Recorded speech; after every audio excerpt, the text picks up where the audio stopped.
പരമദിവ്യകാരുണ്യത്തിന് ആരാധനയും സ്തുതിയും പുകഴ്ചയും ഉണ്ടായിരിക്കട്ടെ. പരിശുദ്ധ പരമദിവ്യകാരുണ്യത്തിന് ആരാധനയും സ്തുതിയും പുകഴ്ചയും ഉണ്ടായിരിക്കട്ടെ. പരിശുദ്ധ പരമദിവ്യകാരുണ്യത്തിന് ആരാധനയും സ്തുതിയും പുകഴ്ചയും ഉണ്ടായിരിക്കട്ടെ.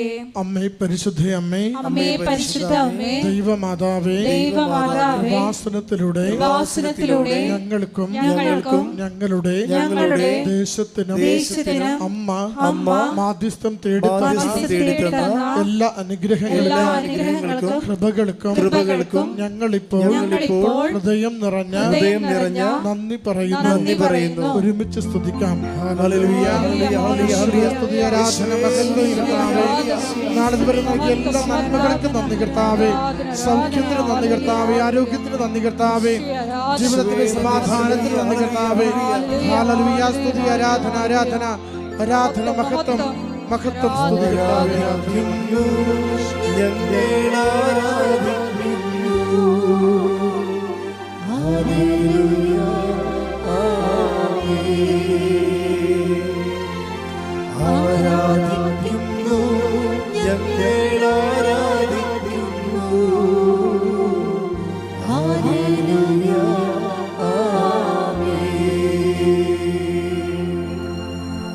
പരിശുദ്ധ പരമദിവ്യകാരുണ്യത്തിന് ആരാധനയും സ്തുതിയും പുകഴ്ചയും ഉണ്ടായിരിക്കട്ടെ. പരിശുദ്ധ പരമദിവ്യകാരുണ്യത്തിന് ആരാധനയും സ്തുതിയും പുകഴ്ചയും ഉണ്ടായിരിക്കട്ടെ. പരിശുദ്ധ പരമദിവ്യകാരുണ്യത്തിന് ആരാധനയും സ്തുതിയും പുകഴ്ചയും ഉണ്ടായിരിക്കട്ടെ. അമ്മേ പരിശുദ്ധ അമ്മേ, അമ്മേ പരിശുദ്ധ അമ്മേ, ദൈവമാതാവേ, 2004 ഡിസംബർ 7-ാം തീയതി ഉച്ചകഴിഞ്ഞ് 2:30 കൃപാസനത്തിൽ സംഭവിച്ച അമ്മയുടെ പ്രത്യക്ഷപ്പെടലിനെ കുറിച്ച് തിരുസഭയ്ക്ക് സമർപ്പിച്ചിരിക്കുന്ന പഠനരേഖകളുടെ വസ്തുനിഷ്ഠവും ദൈവശാസ്ത്ര വിധിപ്രകാരമുള്ളതുമായ അന്വേഷണ പഠനങ്ങൾ നടത്തി പ്രത്യക്ഷപ്പെടലിലൂടെ പ്രകടമായ ദൈവമാതാവിന്റെ പ്രത്യേക കരുതലും സംരക്ഷണവും വെളിപ്പെടുത്തുന്ന പീഡിതരുടെ ആശ്വാസവും പ്രവാചകന്മാരുടെ രാജ്ഞിയും വാഗ്ദാനത്തിന്റെ പേടകവും പ്രപഞ്ച പ്രകൃതിയുടെ മാതാവുമായ പരിശുദ്ധ അമ്മയുടെ ഭക്തി തിരുസഭയിൽ കൂടുതൽ പ്രചരിച്ച് ജീവിതത്തിന്റെ ദുരിത അവസ്ഥകളിൽ അകപ്പെട്ട് കഴിയുന്ന അനേകായിരം മക്കൾക്ക് ദൈവത്തിന്റെ സാന്നിധ്യവും സന്ധിപ്പും കൂടുതൽ അനുഭവിക്കുക വഴി ആത്മീയ വിശുദ്ധിയും ദൈവശക്തിയും കൈവരിക്കുവാൻ ഞങ്ങളുടെ കുടുംബങ്ങളെ ഇടയാക്കണമേ. ഒരുമിച്ച് സ്തുതിക്കാം. ഹല്ലേലൂയ, സ്തുതി, ആരാധന, മഹത്വം കർത്താവേ. കണ്ണീരോടെ പ്രാർത്ഥിക്കുന്ന മക്കളുടെ മേൽ കരുണയായിരിക്കണമേ. രോഗങ്ങൾക്ക് സൗഖ്യം നൽകണമേ. ജോസഫച്ചന്റെ സന്ദേശം നൽകി കുടുംബങ്ങളെ സംരക്ഷിക്കണമേ. സുവിശേഷത്തിന് സാക്ഷിയാകുവാൻ സഹായിക്കണമേ. സഹനകാലത്തെ ശാന്തതയോടെ തരണം ചെയ്യുവാൻ ഞങ്ങൾക്ക് ആത്മശക്തി നൽകണമേ. ഹല്ലേലൂയ, യേശുവേ, സ്തുതി കർത്താവേ, ആരാധന, മഹത്വം, മഹത്വം കർത്താവേ, സ്തുതി, സ്തുതി കർത്താവേ, ആരാധന, മഹത്വം.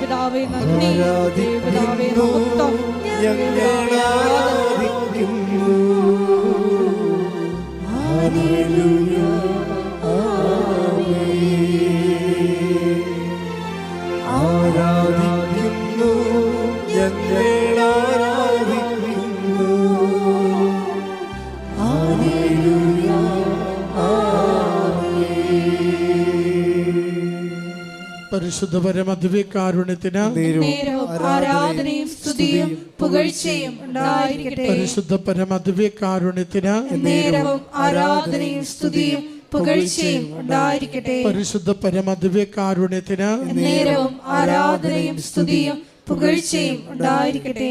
അമ്മേ പരിശുദ്ധയമ്മേ, അമ്മേ പരിശുദ്ധ അമ്മേ, ഭൂസ്വർലോകങ്ങളുടെ രാജ്ഞിയായ അങ്ങയ്ക്ക് ഭൗമ സംരക്ഷണത്തിനായി പ്രപഞ്ച പ്രകൃതിയെ തന്നെ തിരുസഭ പ്രതിഷ്ഠിക്കുവാൻ ഈ പ്രത്യക്ഷീകരണം വഴി ഇടയാക്കണമേ.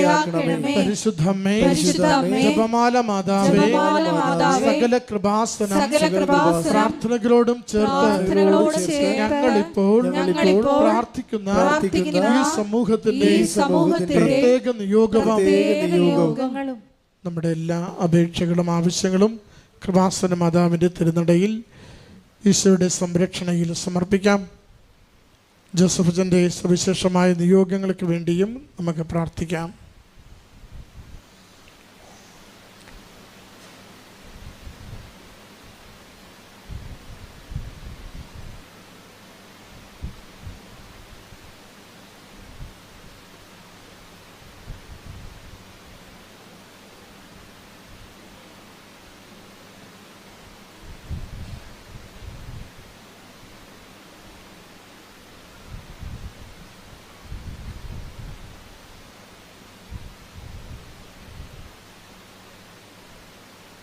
അമ്മയുടെ പ്രത്യക്ഷീകരണത്തിന്റെ ഈ അനുഗ്രഹവേളയിൽ ഞങ്ങൾക്ക് സാധിച്ചു തരുവാൻ കനിയണമേ. ആമേൻ.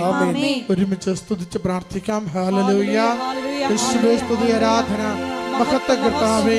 ഈ ആരാധന മണിക്കൂറിൽ അവിടുത്തെ സന്ദേശങ്ങൾ നൽകി സഹായിക്കണമേ.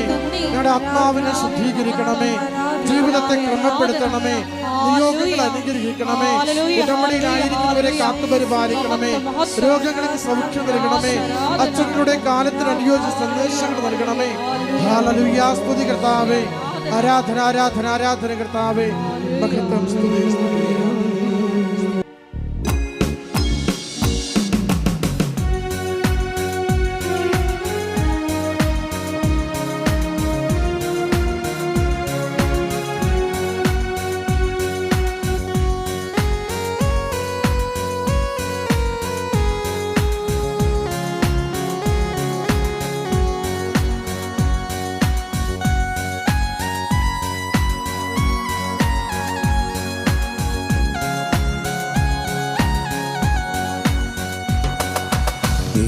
കുഞ്ഞാടേ ആത്മനാഥനേ, അങ്ങേ ഞങ്ങൾ ആരാധിക്കുന്നു.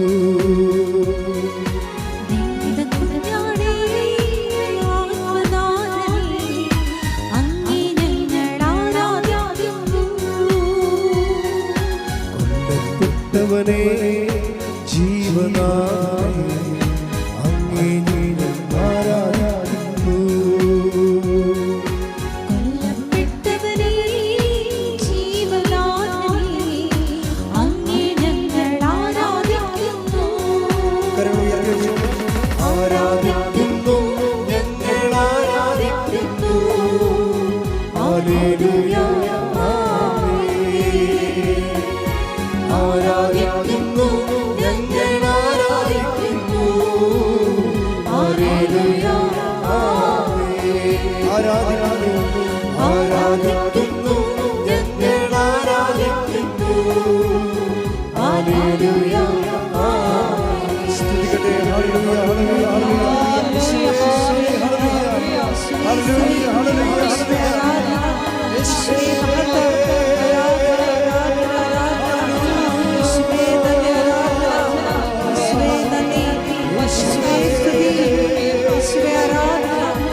പിതാവേ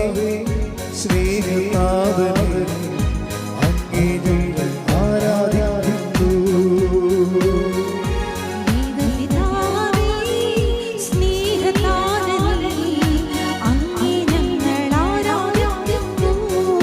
പരിശുദ്ധാത്മാവേ പരിശുദ്ധാത്മാവേ ജീവാത്മാവേ, അങ്ങേ ഞങ്ങൾ ആരാധിക്കുന്നു.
നിത്യപിതാവേ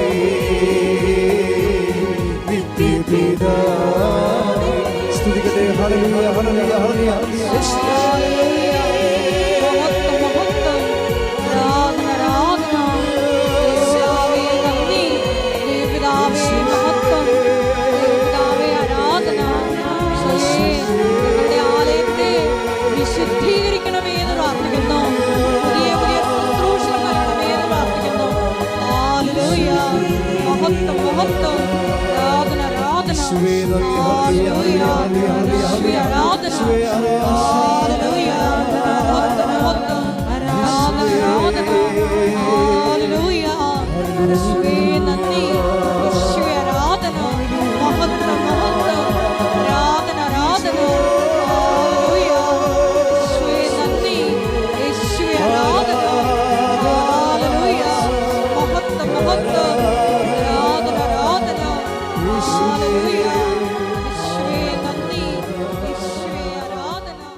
മക്കൾ ദൈവവിളിക്ക് പോകുന്ന സമയമാണിത്. സന്യാസത്തിലേക്കും അതുപോലെ തന്നെ വൈദിക വൃത്തിയിലേക്കും പോകാൻ ഉദ്ദേശിക്കുന്ന സമയമാണ്.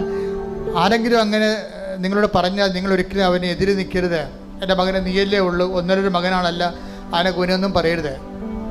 കാര്യം അങ്ങനെ ഒരു ചിന്ത ഉണ്ടെങ്കിൽ അത് അവന് ദൈവം കൊടുത്ത ചിന്തയാണ്. അതുകൊണ്ട് തന്നെ ആ ചിന്ത അല്ല, അവൻ നിലനിൽക്കാൻ വേണ്ടിയാണ് അവന് വേണ്ടി പ്രാർത്ഥിക്കേണ്ടത്. നിങ്ങളുടെ കാര്യത്തെ ദൈവം അതിന് വേറെ സംവിധാനം ചെയ്യും. അതുപോലെ തന്നെ കൃപാസനത്തിലെ സന്യസ്തരുടെ അതുപോലെ തന്നെ ഒരു പരിശുദ്ധ സംഘം രൂപീകരിക്കാൻ ബിഷപ്പ് പിതാവ് രൂപതാമെത്താൻ തീരുമാനിച്ചിട്ടുണ്ട്. അപ്പോൾ കൃപാസനത്തിൻ്റെ ശുശ്രൂഷകൾ, ഇപ്പോൾ ജോമളെ പോലെയൊക്കെ ശുശ്രൂഷകൾ, അപ്പോൾ അതുപോലെ ആരെങ്കിലും ഈ ശുശ്രൂഷയിലേക്ക് ഇവിടെ സിസ്റ്ററായിട്ട് ജോലി ചെയ്യാൻ ഉദ്ദേശിക്കുന്നുണ്ടെങ്കിൽ അവർക്ക് എല്ലാ സിസ്റ്റേഴ്സിനെയും പോലെ ഉള്ള സഭയുടെ അംഗീകാരം നൽകിക്കൊണ്ട് അതിനെ ഒരു പ്രേക്ഷിത സമൂഹമായിട്ടും സന്യസ്ത സംഘമായിട്ടും രൂപീകരിക്കാനുള്ള തീരുമാനം പിതാവിൻ്റെ കയ്യിലുണ്ട്. അപ്പം അങ്ങനെ ആരെങ്കിലും ചേരാൻ കൃപാസന മാതാവിനോട് മാതാവിൻ്റെ സുവിശേഷ വേല അവൻ പറയണ പോലെ ചെയ്യിക്കുകയും ചെയ്തുകൊണ്ട് ലോകത്തിന് ഉടമ്പടിയുടെ വക്താക്കളായി മാറാൻ വേണ്ടി ആ ദൈവിക പദ്ധതി തുടർന്നു കൊണ്ടുപോകാൻ വേണ്ടി ആഗ്രഹിക്കുന്നവർ, അപ്പോൾ വൈദിക വൃത്തിക്ക് ആഗ്രഹിക്കുന്നവരായാലും ശരി, അവരിന് അതിനേക്കാളുപരി സിസ്റ്റേഴ്സായിട്ട് ഇവിടെ ജോലി ചെയ്യാൻ ആഗ്രഹിക്കുന്നവരായാലും ശരി, അവർ ചേർന്ന് പഠിക്കാനുണ്ടെങ്കിൽ തീർച്ചയായിട്ടും അവർക്ക് സ്വാഗതമുണ്ട്. അവരെ വിളിക്കേണ്ട നമ്പർ വാട്സപ്പ് നമ്പറാണ് 82 81 29 75 11. രണ്ടാമത്തെ അറിയിപ്പ്, കൃപാസനം മെയ് മാസം വണക്കം ആരംഭിക്കുകയാണ്. നിങ്ങളുടെ നിയോഗങ്ങൾ എഴുതി കൊടുത്തിട്ട് വണക്കത്തിൻ്റെ രസീത് വാങ്ങിക്കാവുന്നതാണ്. കൗണ്ടറിൽ വണക്കത്തിൻ്റെ രസീത് ലഭ്യമാണ്. മൂന്നാമത്തെ അറിയിപ്പ്, അവർക്ക് എപ്പോഴും നമ്മൾ ശ്രദ്ധിക്കേണ്ട വിഷയം അതാണ്. അത് കൃപാസനത്തിൻ്റെ ഏറ്റവും പ്രധാനപ്പെട്ട നേർച്ച വസ്തുക്കളാണ്. അതായത് ഉടമ്പടിയെ വിശ്വാസ പ്രയോഗത്തിലേക്ക് നമ്മൾ കൊണ്ടുവരണത് നേർച്ച വസ്തുക്കൾ ഉപയോഗിച്ചുകൊണ്ടാണ്. അത് കൃപാസനത്തിൻ്റെ ഉള്ളിൽ തന്നെ കിട്ടത്തുള്ളൂ. കൃപാസനത്തിൻ്റെ വ്യഞ്ചരിച്ചതാണെന്നുള്ള വ്യാജേന ചില കച്ചവടക്കാർ പുറത്ത് ചില തെറ്റായ കാര്യങ്ങൾ ചെയ്യുന്നുണ്ട്. അത് നമ്മളെക്കുറിച്ച് ജാഗ്രത ഉണ്ടാകണം. അങ്ങനെ ഒരു സംഭവം കൃപാസനത്തിൻ്റെ അല്ല.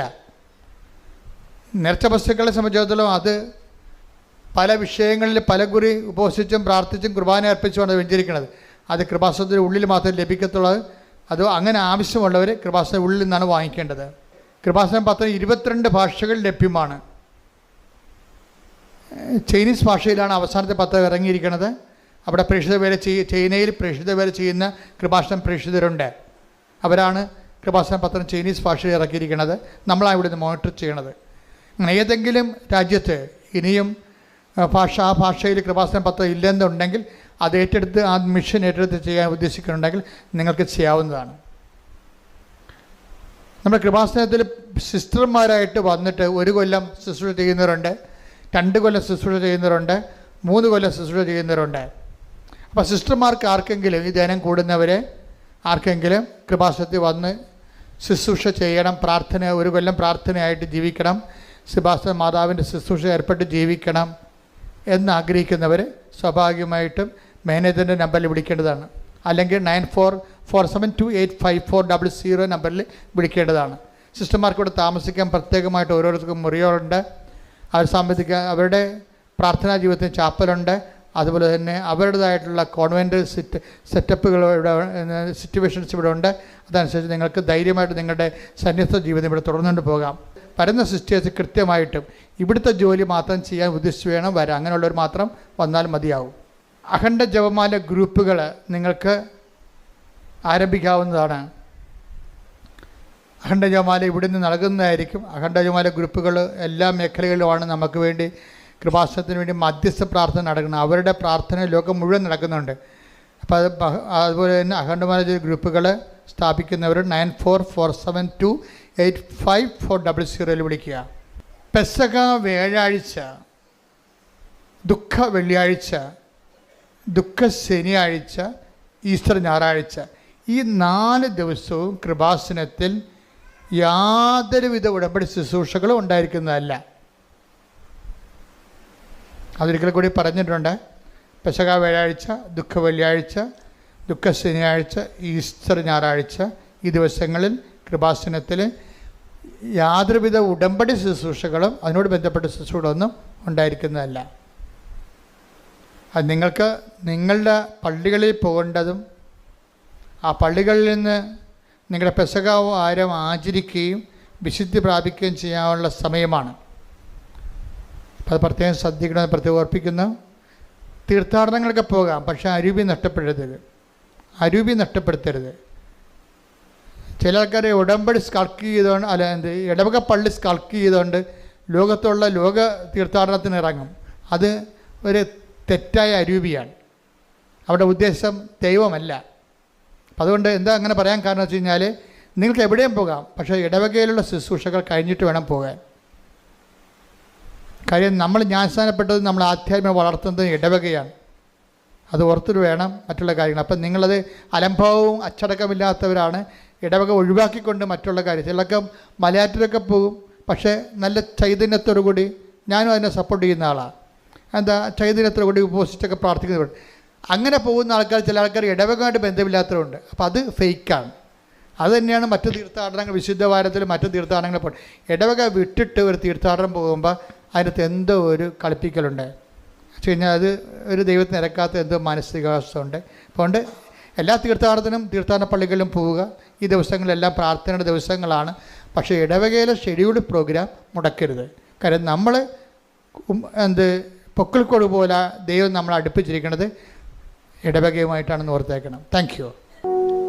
പരിശുദ്ധ പരമദിവ്യകാരുണ്യത്തിന് ആരാധനയും സ്തുതിയും പുകഴ്ചയും ഉണ്ടായിരിക്കട്ടെ. പരിശുദ്ധ പരമദിവ്യകാരുണ്യത്തിന് ആരാധനയും സ്തുതിയും പുകഴ്ചയും ഉണ്ടായിരിക്കട്ടെ.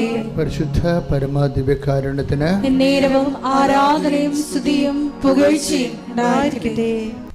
കർത്താവിൻ്റെ പരിശുദ്ധ ഉടമ്പടി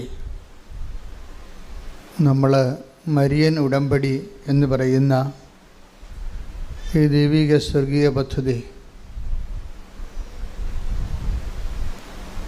അതിൻ്റെ ആത്യന്തികമായ ലക്ഷ്യമെന്ന് പറയുന്നത്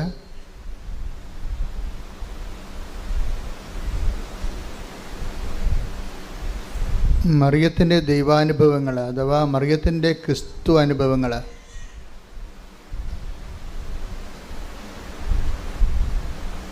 മരിയൻ ക്രൈസ്റ്റ് എക്സ്പീരിയൻസ്,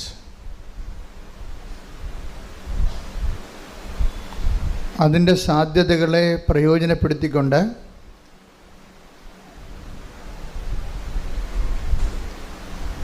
അനുദിന ജീവിത അവസ്ഥകളിൽ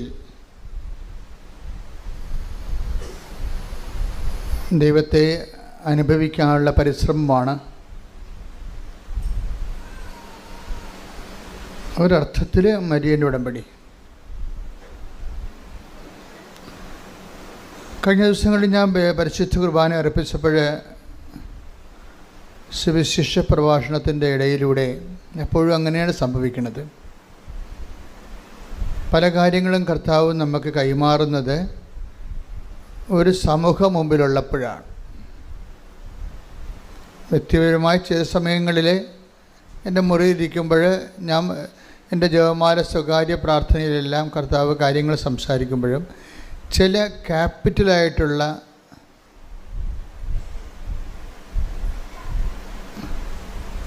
കണ്ടൻറ്റുകൾ അത് എപ്പോഴും ഒരു ജനത്തിൻ്റെ മുമ്പിൽ നിൽക്കുന്ന സമയത്താണ് കർത്താവ് സംസാരിക്കുന്നത്. അപ്പോഴേക്ക് മനസ്സിലായിട്ടുണ്ട് കർത്താവ് എന്നിലൂടെ ജനങ്ങളെ അഭിസംബോധന ചെയ്യുന്നുവെന്ന്. നമ്മുടെ മരിയൻ ധ്യാനം കൂടുന്ന പല ആൾക്കാർക്കും ഈ ധ്യാനം ഒരു ദൈവാനുഭവമായി മാറുന്നതും പലരും അത് ലൈവായിട്ട് കൂടാനാണ് ആഗ്രഹിക്കുന്നത്. ചിലർ ബുധനാഴ്ച വെള്ളിയാഴ്ചയൊക്കെ കൂടും, അങ്ങനെയല്ല. ചിലർ കച്ചകെട്ടി അതിന് ആ സമയം ഫ്രഷായിട്ട് തന്നെ ആ ഓൺലൈനിൽ തന്നെ കൂടും. ബാക്കി അവർ ഇന്നലെ ഒരു സാക്ഷ്യം ഉണ്ടായിരുന്നു. ഞാൻ അവിടെ പ്രാർത്ഥന ചെയ്താണ്, കർത്താവേ ആ 11:30 മണി ചൊവ്വാഴ്ച 11:30 മണി മുതൽ 1 മണി വരെ ആരും ഞങ്ങളുടെ വീട്ടിൽ വരല്ലേ എന്ന് ഇന്നലെ പറഞ്ഞ സാക്ഷ്യമാണ്. ആ ചൊവ്വാഴ്ച 11, ദാറ്റ് മീൻസ് അവർ ഏതാണ്ട് പരിശുദ്ധ കുർബാനയിലേക്ക് പങ്കെടുക്കുന്ന പോലെ മൊബൈൽ ടി വിയായിട്ട് കണക്ട് ചെയ്തിട്ട് ഇതിലേക്ക് അങ്ങ് കർത്താവ് ഇന്ന് എന്താണ് എന്നോട് സംസാരിക്കുന്നത് എന്ന് ദൈവത്തെ കേൾക്കാൻ വേണ്ടിയാണ് ഉടമ്പടി ധ്യാനം കൂടുന്നത്. ദൈവത്തെ കേൾക്കാൻ വേണ്ടിയാണ് ഉടമ്പടി ധ്യാനം കൂടുന്നതെങ്കിൽ കർത്താവ് അതിനെക്കുറിച്ച് നമ്മളോട് സംസാരിച്ചിട്ടുണ്ട്. ഈ ഓരോരുത്തരുടെ ക്രൈസ്റ്റ് എക്സ്പീരിയൻസ്, ക്രൈസ്റ്റിനെ നമ്മൾ എങ്ങനെ കാണുന്നു എന്നതിനെ ആശ്രയിച്ചിരിക്കും. അതാണ് ഈശോ പറഞ്ഞത്, പ്രവാചകനായി സ്വീകരിക്കുന്നവന് അതിൻ്റെ ആനുപാതികമായിട്ടായിരിക്കും അനുഗ്രഹങ്ങൾ വരുന്നത്, അറിവ് വരുന്നത്. നീതിമാനെ take the bed of god, സ്തുതിക്കട്ടെ. ഹല്ലേലൂയ ഹല്ലേലൂയ ഹല്ലേലൂയ ഹല്ലേലൂയ. യേശുവേ നന്ദി. ഹല്ലേലൂയ ഹല്ലേലൂയ ഹല്ലേലൂയ. മത്തായി 10:41. മത്തായിയുടെ സുവിശേഷം 10:41 പ്രവാചകനെ പ്രവാചകനായി സ്വീകരിക്കുന്നവന്, എന്നിട്ട് പറഞ്ഞ് പ്രവാചകനായി സ്വീകരിക്കുന്നവന് പ്രവാചകന്റെ പ്രതിഫലവും നീതിമാനെ നീതിമാനായി സ്വീകരിക്കുന്നവന് നീതിമാന്റെ പ്രതിഫലവും ലഭിക്കുന്നു. അപ്പോൾ നമ്മളെ എങ്ങനെ സ്വീകരിക്കുന്നു അതിന് ആനുപാതികമായിട്ടാണ് നമ്മുടെ അനുഭവങ്ങൾ വരുന്നത്. അപ്പോൾ സ്വീകരിക്കണമെങ്കിൽ നമുക്ക് എന്ത് വേണം? അറിവ് വേണം, അല്ലേ? നമുക്ക് ഒരു കോൺസെപ്റ്റ് ഉണ്ട്, അത് നമ്മുടെ അറിവിന് ആനുപാതികമോ പരിമിതമോ ആണ്. എന്ന് വെച്ച് കഴിഞ്ഞാൽ നമ്മൾക്ക് ക്രിസ്തുവിനെക്കുറിച്ച് എന്ത് അറിവുണ്ട് അതിന് ആനുപാതികമായിട്ടുള്ള അനുഭവങ്ങളാണ് ഉള്ളത്. ഇപ്പം നമ്മുടെ മുമ്പിലുള്ള ചാലഞ്ച് എന്താ? ക്രിസ്തുവിനെക്കുറിച്ചുള്ള അറിവ് വർദ്ധിപ്പിക്കുക, വികസിപ്പിക്കുക. അത് മനസ്സിലായില്ലേ? It's very simple. എന്നുവെച്ചാൽ നമ്മുടെ ക്രിസ്തുവിനെക്കുറിച്ച് നമുക്ക് എന്തറിവുണ്ട് അതിന് ആനുപാതികമായിട്ടായിരിക്കും നമുക്കുണ്ടാകുന്ന ദൈവ അനുഭവം. അപ്പോൾ നമ്മുടെ മുമ്പിലുള്ള റിസ്ക് എന്താ? ക്രിസ്തുവിൻ്റെ അതിനെക്കുറിച്ചുള്ള അറിവിൻ്റെ ചക്രവാളങ്ങളെ ഓരോ ദിവസവും വികസിപ്പിച്ചെടുക്കുക. അതാണ്, അതിനാണ് നമ്മൾ ഉടമ്പടി ധ്യാനം കൂടുന്നത്. എന്താ കാര്യം? നമ്മൾ ഉടമ്പടിയാണ് ദൈവാനുഭവത്തിൻ്റെ തോതായിട്ട് എടുത്തിരിക്കുന്നത്. ഇപ്പം പരിശുദ്ധ കുർബാന ദൈവാനുഭവത്തിൻ്റെ തോതായിട്ട് എടുക്കാൻ വേണ്ടി നോൺ ക്രിസ്ത്യൻസിന് പറ്റുമോ? പറ്റത്തില്ല. അതാണ് പ്രശ്നം. അതുകൊണ്ട് തന്നെ ക്രിസ്തു എല്ലാവർക്കും വേണ്ടിയുള്ളതാണ്. ക്രിസ്തു എല്ലാവർക്കും വേണ്ടിയുള്ളതാണ്. അപ്പോൾ ക്രിസ്തുവിനെക്കുറിച്ചുള്ള ബേസിക് നോളജ് എന്താണ്? ക്രൈസിസ് ഫോർ ഓൾ, എല്ലാ മനുഷ്യർക്കും വേണ്ടിയുള്ള രക്ഷയുടെ ഹല്ലേലൂയ ഹല്ലേലൂയ ഹല്ലേലൂയ ഹല്ലേലൂയ. യേശുവേ നന്ദി. യേശുവേ സ്തുതി. ലൂക്ക 2:30-31. ലൂക്ക 2:30-31. എന്തെന്നാൽ സകല ജനതകൾക്കും വേണ്ടി അങ്ങ് ഒരുക്കിയിരിക്കുന്ന രക്ഷ എന്റെ കണ്ണുകൾ കണ്ടു കഴിഞ്ഞു. ഇപ്പം ക്രിസ്തു ആർക്ക് വേണ്ടി ഒരുക്കിയിരിക്കുന്നതാണ്? സകല മനുഷ്യർക്കും വേണ്ടിയാണ്. സഭയുടെ മുമ്പിൽ വരുന്ന ഏറ്റവും വലിയ വെല്ലുവിളിയാണത്. സഭ ഇവിടെ നിലനിൽക്കുന്നതിൻ്റെ ഉദ്ദേശം തന്നെ എന്തുകൊണ്ടാണ്? ക്രിസ്തു സകല മനുഷ്യർക്കും വേണ്ടി ദൈവം വിഭാവനം ചെയ്ത സ്വർഗത്തിൻ്റെ പദ്ധതിയാണെങ്കിൽ ആ പദ്ധതി പ്രയോഗത്തിൽ വരുത്താനുള്ള ബാധ്യതയ്ക്ക് ദൈവം സഭയെ സ്ഥാപിച്ചിട്ടുണ്ട്. അപ്പോൾ സഭയുടെ മുമ്പിലുള്ള ഏറ്റവും വലിയ, അതുകൊണ്ടാണ് സഭ മിഷണറി ആകുന്നില്ലെങ്കിൽ അതിൻ്റെ 50% വർക്ക് മരവിച്ചിരിക്കുകയാണ്. ക്രിസ്തുവിനെ അറിയിക്കുക എന്ന് വെച്ച് കഴിഞ്ഞാൽ ക്രിസ്തുവിനെ രക്ഷകനായി അറിയിക്കണം. അതാണ് വിഷയം. കഴിഞ്ഞ ദിവസങ്ങളിൽ ഞാൻ കഴിഞ്ഞ ദിവസത്ത് പറഞ്ഞോ എന്നറിയത്തില്ല, ഒരു SJ ഫാദർ ഇവിടെ വന്നിട്ടുണ്ടായിരുന്നു. അപ്പോൾ അദ്ദേഹം ഗുജറാത്തിൽ സ്കൂളിൽ പഠിപ്പിക്കുന്ന ആളാണ്. അപ്പോൾ അദ്ദേഹത്തിൻ്റെ ഞങ്ങൾ ബ്രേക്ക്ഫാസ്റ്റ് കഴിച്ചുകൊണ്ടിരിക്കുന്ന സമയത്ത് ചോദിച്ച്, അച്ഛന് എന്നാ അവിടുത്തെ യഥാർത്ഥ പരിപാടി എന്ന് ചോദിച്ചു. പ്രശ്നം എന്താ ചോദിച്ചു. പറഞ്ഞു ഞാൻ സ്കൂളിൽ പഠിപ്പിക്കുകയാണ്. ഞാൻ പറഞ്ഞ് എന്താണ് പഠിപ്പിക്കണേ? അങ്ങനെ ചുറ്റിക്കാരാണ് ഞാൻ ചോദിച്ചത്, ഞാൻ എന്താ പഠിപ്പിക്കണത്? കാര്യം മാത്സാണ് പഠിപ്പിക്കണമെന്നുണ്ടെങ്കിൽ പിന്നെ അത് കെട്ടിയെടുത്ത് അച്ഛനാകേണ്ട കാര്യമില്ലല്ലേ. സോഷ്യൽ സയൻസാണ് പഠിപ്പിക്കുന്നുണ്ടെങ്കിൽ കെട്ടിയെടുത്ത് അച്ഛനാകേണ്ട കാര്യമില്ലല്ലോ. അല്ലെങ്കിൽ വീട്ടിൽ പോയിരുന്നാൽ പോലെ കല്യാണം കഴിച്ച് മര്യാദക്ക് അതിനേക്കാൾ നല്ലവണ്ണം പഠിപ്പിക്കുന്ന ആൾക്കാരുണ്ടല്ലോ നാട്ടിലില്ലേ. അച്ഛന്മാരെക്കാൾ നല്ലവണ്ണം സോഷ്യൽ സയൻസും മാത്സും പഠിപ്പിക്കുന്ന അധ്യാപകർ ഞാൻ കണ്ടിട്ടുണ്ടല്ലോ. അപ്പോൾ ഞാൻ അതാണ് ഞാൻ ചോദിച്ചത്, എന്താണ് പഠിപ്പിക്കുന്നത്? അപ്പോൾ പുള്ളിക്കാരൻ പാവപ്പെട്ടവന് വെറുതെ പറഞ്ഞത്, ഞാൻ നല്ല ഹിന്ദുസിനെ ഞാൻ നല്ല ഹിന്ദുസാക്കും, മുസ്ലിംസിനെ ഞാൻ നല്ല മുസ്ലിംസാക്കും, ക്രിസ്ത്യൻസിനെ ഞാൻ നല്ല ക്രിസ്ത്യൻസാക്കും. ഓക്കെ. അപ്പോൾ ഞാൻ പറഞ്ഞ് ഇതാണോ ദൈവവചനം വെളിപ്പെടുത്തുന്ന സുവിശേഷ വേല? അതാണ് വിഷയം. എന്താ കാര്യം? ക്രിസ്തുവിനെ അറിയാത്തവരെ അറിയിക്കുന്നത് നല്ല മനുഷ്യരോ ഒരു പുതിയ വാല്യൂ സിസ്റ്റമോ ഇവിടെ കൊണ്ടുവരാനല്ല ക്രിസ്തു ക്രൂശിക്കപ്പെട്ടത്. ഒരു പുതിയ മൂല്യം കൊണ്ടുവരാനുമല്ല. ക്രിസ്തു ഇവിടെ വരുന്നതിന് മുമ്പ് തന്നെ ഇവിടുത്തെ മൂല്യങ്ങൾക്ക് വലിയ കുഴപ്പമൊന്നുമില്ലായിരുന്നു. പ്രത്യേകിച്ച് ഇന്ത്യൻ മൂല്യങ്ങൾ, ലോകത്തിലെ ഏറ്റവും വലിയ മൂല്യം സൂക്ഷിക്കുന്ന ആൾക്കാരാണ് നമ്മൾ.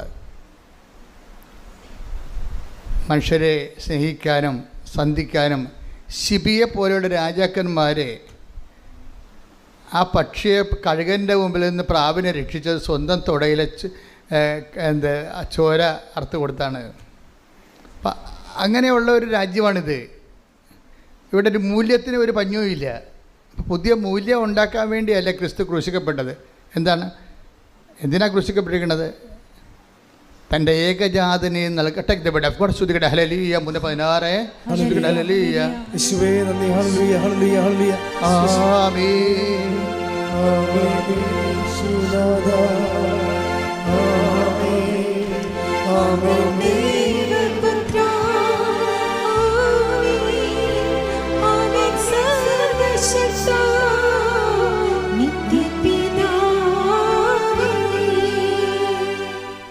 യോഹന്നാൻ 3:16.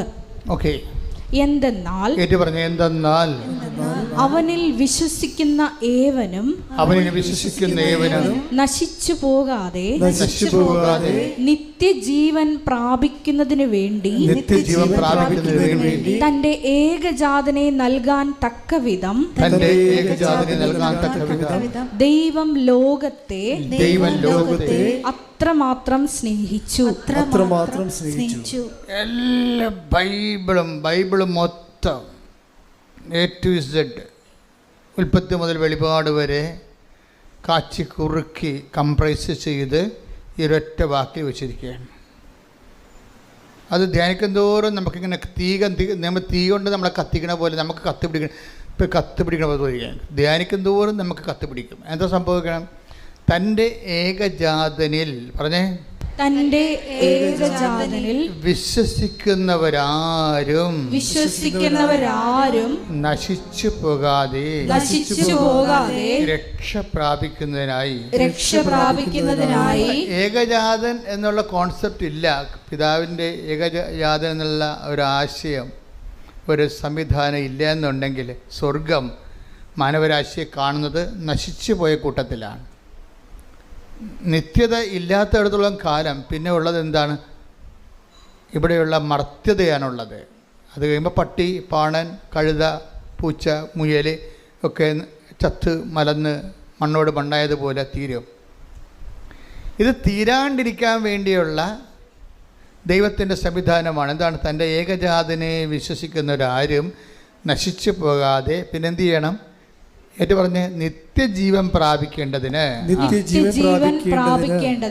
തൻ്റെ ഏകജാതനെ നൽകാൻ തക്കവിധം ദൈവം അത്രമാത്രം ലോകത്തെ സ്നേഹിച്ചു. അപ്പം ഇത് വിശുദ്ധ വാരത്തിലേക്കാണ് നമ്മൾ ഈ ധ്യാനം കൂടുന്നത്. വിശുദ്ധ വാരം എന്താണെന്ന് ചോദിച്ചു കഴിഞ്ഞാൽ ഒറ്റ വാക്യമേ ഉള്ളൂ. എന്താണ്? ഈ നമ്മൾ അനുതാപപ്പെടുന്നു, 14 പള്ളികളിലൊക്കെ ആൾക്കാർ പോയി ഓരോ സ്ഥലം പാടുന്നു, അടുത്ത കടന്ന് ചായയും കുടിച്ചിട്ടുണ്ട്, അടുത്ത പള്ളിയിൽ പോകുന്നു, അങ്ങനെയുള്ള ഒത്തിരിയേറെ കാര്യങ്ങളൊക്കെ നടക്കുന്നുണ്ട്. പക്ഷേ അതേസമയം തന്നെ ധ്യാനിക്കുന്ന വിഷയം എന്താ? കർത്താവിൻ്റെ പീഡാനുഭവവും പങ്കപ്പാടുമല്ല നമ്മുടെ ധ്യാന വിഷയം. എന്താ വിഷയം? ഈ പീഡാനുഭവത്തിലൂടെ പ്രദർശിക്കപ്പെടുന്ന ആ കർത്താവിൻ്റെ പീഡാനുഭവങ്ങളിലൂടെ ആവിഷ്കരിക്കപ്പെടുന്ന ദൈവത്തിൻ്റെ ഒരു സ്നേഹമുണ്ട്. അതാണ്, ആ സ്നേഹമാണല്ലോ കർത്താവിൻ്റെ പീഡാനുഭവത്തിന് കാരണമായി വന്നത്. അത്രമാത്രമെന്നാണ്, തൻ്റെ ഏകജാതി നൽകാൻ തക്ക വിധം ദൈവം അത്രമാത്രം ലോകത്തെ സ്നേഹിച്ചു. അപ്പോൾ തൻ്റെ ഏകജാതി നൽകാനെന്ന് വെച്ചാൽ കുരിശിൽ ഏൽപ്പിക്കാൻ തക്ക വിധം. അപ്പം നമ്മൾ കുരിശിനെക്കുറിച്ചും കുരിശിൻ്റെ വഴിയെക്കുറിച്ചുമൊക്കെ ആലോചിക്കുകയും ചിന്തിക്കുകയും ചെയ്യുമ്പോൾ നമ്മൾ ചിന്തിക്കേണ്ടി വരുന്ന ആളാരാണ്? പരപിതാവിൻ്റെ സ്നേഹമാണ്. ഈ ദിവസങ്ങളിൽ ഈ വിശുദ്ധ വാരത്തിൽ നിങ്ങൾ ചിന്തിക്കേണ്ടത് ദൈവത്തിൻ്റെ സ്നേഹത്തെക്കുറിച്ചാണ്. ഈ ദൈവത്തിൻ്റെ സ്നേഹത്തെക്കുറിച്ച് ചിന്തിക്കുകയും നമ്മൾ നടത്തുന്ന കുരിശിൻ്റെ വഴികൾ, അതുപോലെ തന്നെ നമ്മൾ നടത്തുന്ന ദാനധർമ്മങ്ങളും എല്ലാം ദൈവസ്നേഹത്തിന് പകരമായിട്ട് നമ്മളുടെ ഒരു സ്നേഹപ്രവൃത്തികളായിട്ട് വരണം. ഓരോ ശുശ്രൂഷ ചെയ്യുമ്പോൾ, ഇപ്പോൾ വിശുദ്ധ വാരത്തിൽ നമ്മൾ കുരിശിൻ്റെ വഴി നടത്തുന്നു, കുമ്പസാരിക്കുന്നു, നഗരി കാണിക്കലിന് പോകുന്നു, അങ്ങനെ കുറേ കാര്യങ്ങൾ നമ്മൾ പങ്കെടുക്കുന്നുണ്ട്. ഇതെല്ലാം അനുഷ്ഠാന പ്രകാരമുള്ള ആചാരവിധികളിലുള്ള ആധ്യാത്മികതയുടെ അനുഷ്ഠാന വിധികളാണത്. അതുകൊണ്ട് ഉദ്ദേശിക്കുന്ന കറസ്പോണ്ടിങ് എക്സ്പീരിയൻസ് എന്താണെന്ന് വെച്ച് കഴിഞ്ഞാൽ, ഇത് കൂടുന്ന വ്യക്തിക്ക് അതിലൂടെ ദൈവസ്നേഹം വർദ്ധിക്കണം. അല്ലാതെ ഒരു നാടകം കാണുന്ന പോലെയോ അല്ലെങ്കിൽ ഒരു കുറേ കാര്യം കാണുന്ന കാഴ്ചക്കാരനെ പോലെ നിനക്ക് അതിനകത്ത് പങ്കെടുക്കാൻ പറ്റും. പക്ഷേ മറിച്ച് നീ ഇതിൽ പങ്കെടുക്കുമ്പോൾ ദൈവം എനിക്ക് വേണ്ടി ഒരുക്കിയ ദൈവത്തിൻ്റെ സ്നേഹത്തിൻ്റെ അവസാനത്തെ ദൈവത്തിന് സാധ്യമായ ഒരു ആവിഷ്കാരമാണ് ക്രിസ്തുവിൻ്റെ പീഡാനുഭവവും കുരിശും മരണവും. ഇത് കാണുമ്പോൾ കർത്താവേ, നിന്റെ സ്നേഹത്താൽ എന്നെ നിറക്കണമേ എന്ന് പ്രാർത്ഥിച്ചേ. കർത്താവേ, ഈ വിശുദ്ധ വാരത്തിൽ നിന്റെ പീഡാനുഭവങ്ങളെ, നിന്റെ ചമ്മട്ടിപ്പാടുകളെ, നിന്റെ മുൾക്കിരീടത്തെ, നിന്റെ കരചരണങ്ങളിലെ ആണിപ്പഴുതുകളെ, അതിൽ നിന്നൊഴുകുന്ന വിശുദ്ധ രക്തത്തെ ഞാൻ ധ്യാനിക്കുമ്പോൾ എനിക്ക് വേണ്ടി സഹിച്ച നിന്റെ സഹനങ്ങളുടെ അന്തർധാരയായ ദൈവസ്നേഹത്താൽ ക്രിസ്തുവിലൂടെ അഭിഷേകം ചെയ്യണമേ, ശക്തീകരിക്കണമേ. ശ്രദ്ധിക്കട്ടെ. യേശുവേ നന്ദി, ഹല്ലേലൂയ, ഹല്ലേലൂയ, ഹല്ലേലൂയ. യേശുവേ നന്ദി, ഹല്ലേലൂയ, ഹല്ലേലൂയ, ഹല്ലേലൂയ.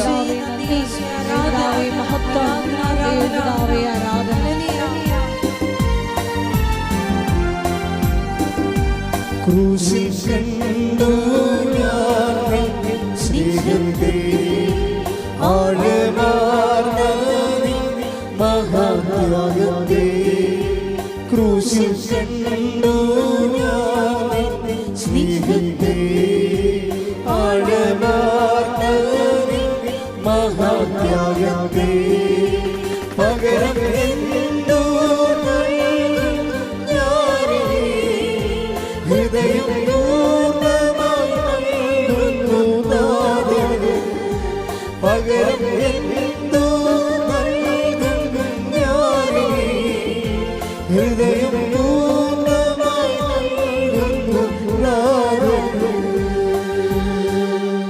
പരിശുദ്ധ പരമ ദിവ്യകാരുണ്യത്തിന് നേരവും ആരാധനയും സ്തുതിയും പുകഴ്ചയും ഉണ്ടായിരിക്കട്ടെ. പരിശുദ്ധ പരമ ദിവ്യകാരുണ്യത്തിന് നേരവും ആരാധനയും സ്തുതിയും പുകഴ്ചയും ഉണ്ടായിരിക്കട്ടെ. പരിശുദ്ധ പരമ ദിവ്യകാരുണ്യത്തിന് നേരവും ആരാധനയും സ്തുതിയും പുകഴ്ചയും ഉണ്ടായിരിക്കട്ടെ. നമ്മൾ ഉടമ്പടിയിൽ ആഘോഷിക്കുന്നത് മറിയത്തിൻ്റെ ക്രൈസ്താനുഭവമാണ്.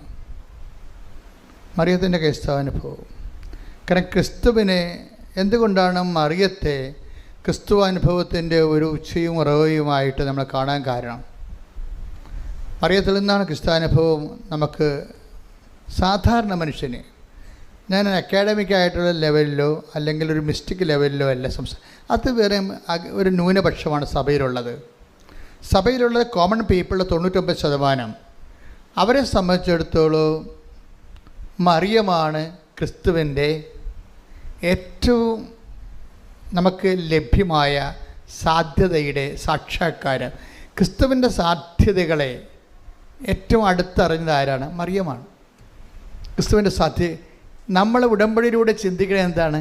മറിയം അനുഭവിച്ച ക്രിസ്തുവിൻ്റെ സാധ്യതകളെ നമ്മുടെ അനുദിന സങ്കടങ്ങളിലേക്ക് ആപ്ലിക്കേറ്റ് ചെയ്തുകൊണ്ട് ക്രിസ്തുവിനെ അനുഭവിക്കാനുള്ള സാധ്യതയാണ് നമ്മൾ ഉടമ്പടിയിലൂടെ അന്വേഷിക്കുന്നത്. ശ്രുതികട ഹല്ലേലൂയ. ഹല്ലേലൂയ ഹല്ലേലൂയ ഹല്ലേലൂയ ഹല്ലേലൂയ. ആരാധന ആരാധന ഹല്ലേലൂയ. യേശുവേ നന്ദി, യേശുവേ ആരാധന ഹല്ലേലൂയ.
മറിയം വചനത്തിൻ്റെ ഒരു ഉപാസകയാണ്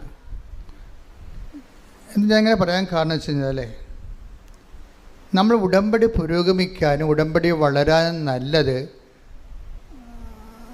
മറിയത്തിനെ മാതൃകയാക്കുന്നതാണ്. ഞാൻ പലപ്പോഴും ടോക്കിൽ ഈ ദിവസങ്ങളിൽ മാതാവിൻ്റെ ആധ്യാത്മികത പലപ്പോഴും ഉടമ്പടി കയറി വരുന്നില്ല. അപ്പോൾ ഞാനത് ദിവസങ്ങളിൽ അമ്മയോട് അതിനെക്കുറിച്ച് പറഞ്ഞു. കാര്യം പണ്ട് ഉടമ്പടി ധ്യാനം എന്ന് പറയുമ്പോൾ അതൊരു മരിയൻ ധ്യാനമായിരുന്നു ശരിക്കും.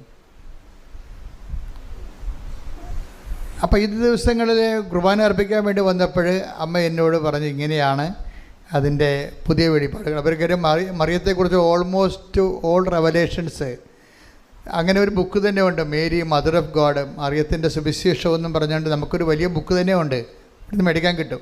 അതെല്ലാം ഈ മരിയൻ വെളിപാടുകളാണ്. അത് ആ ഫോർമുല ഉപയോഗിച്ചിട്ടാണ് ആൾക്കാർ ക്രിസ്തുവിൻ്റെ ശക്തി ടാപ്പ് ചെയ്യണത് ഉടമ്പടിയിലൂടെ. കാര്യം ക്രിസ്തുവിനെ അറിയാനും ഇപ്പം തന്നെ ഞാനൊരു ഉദാഹരണം പറയട്ടെ. ഈ ദിവസങ്ങളിൽ ഈശോ കുർബാനയിലെ ബലിപീഠത്തിൽ പറഞ്ഞ കാര്യമാണ്.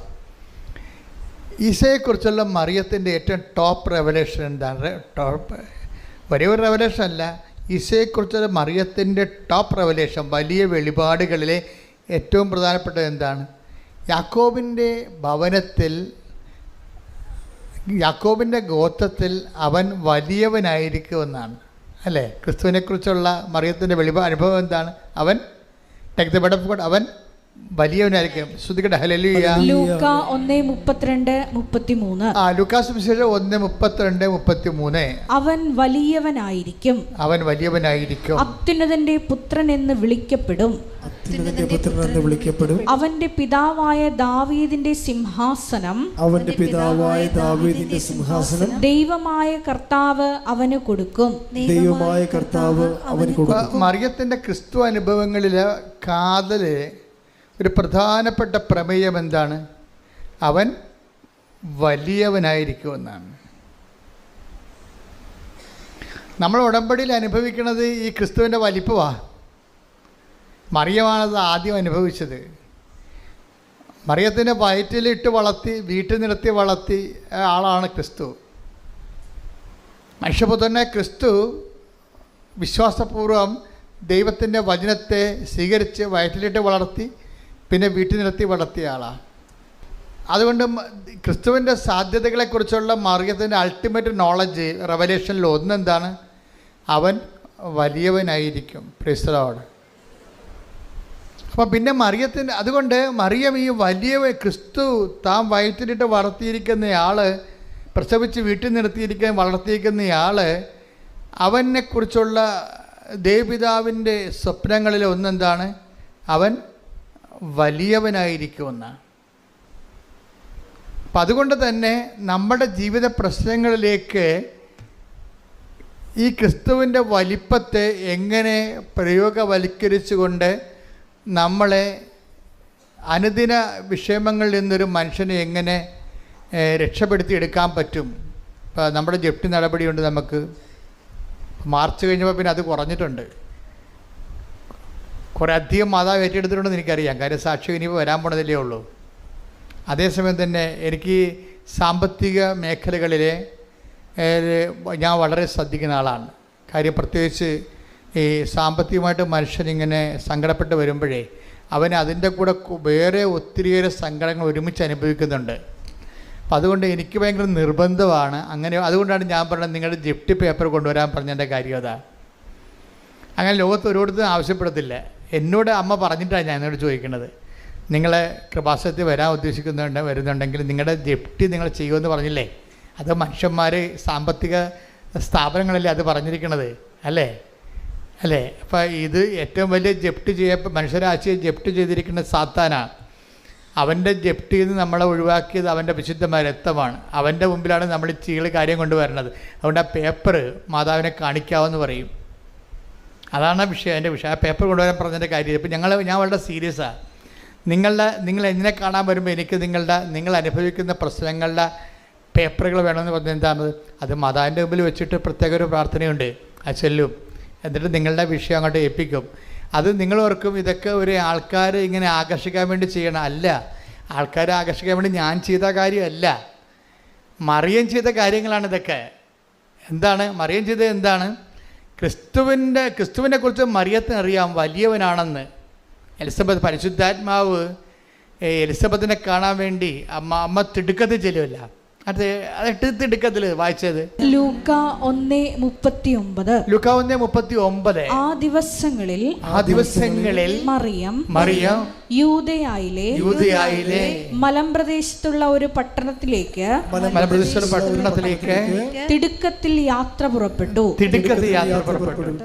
അപ്പോൾ മറിയത്തിൻ്റെ ഒരു മൗലികമായ ഒരു ആക്ഷൻ മോഡാണിത്. എന്താണ്? ആള് തിടുക്കമായിരിക്കും. അതുകൊണ്ടാണ് ഈ ഉടനടി പരിഹാരം എന്നൊക്കെ ഞാൻ ആദ്യ കാര്യങ്ങൾ പറഞ്ഞുകൊണ്ടിരുന്നത്. ഈ തിടുക്കം എനിക്കറിയാം, തിടുക്കത്തെക്കുറിച്ച്. സത്യസന്ധമായിട്ട് ഒരു വ്യക്തി ഉടമ്പടി ചെയ്തെങ്കിൽ അമ്മ ആ വിഷയത്തിൽ തിടുക്കം കാണിക്കുമെന്നറിയാം. അതുകൊണ്ട് ഉടനടി ഇല്ല, പിന്നെ ഇങ്ങനെ പരിഹാരമുണ്ട്. അതാണ് വിഷയം. അമ്മ ആ തിടുക്കം കാണിക്കുമെന്നറിയാം. അമ്മയ്ക്ക് അല്ലെങ്കിലും തിടുക്കമാണ്.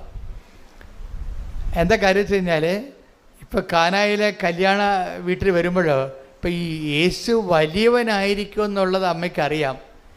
പക്ഷേ ഈ വലിപ്പം അമ്മയെ സംബന്ധിച്ചിടത്തോളം മനുഷ്യൻ അനുദിനം അനുഭവിക്കുന്ന പ്രതിസന്ധിക്ക് പരിഹാരമാകാൻ ഇത് ആപ്ലിക്കേറ്റ് ചെയ്യാൻ പറ്റുമോ എന്നുള്ളതാണ് മറിയൻ ആലോചനകൾ.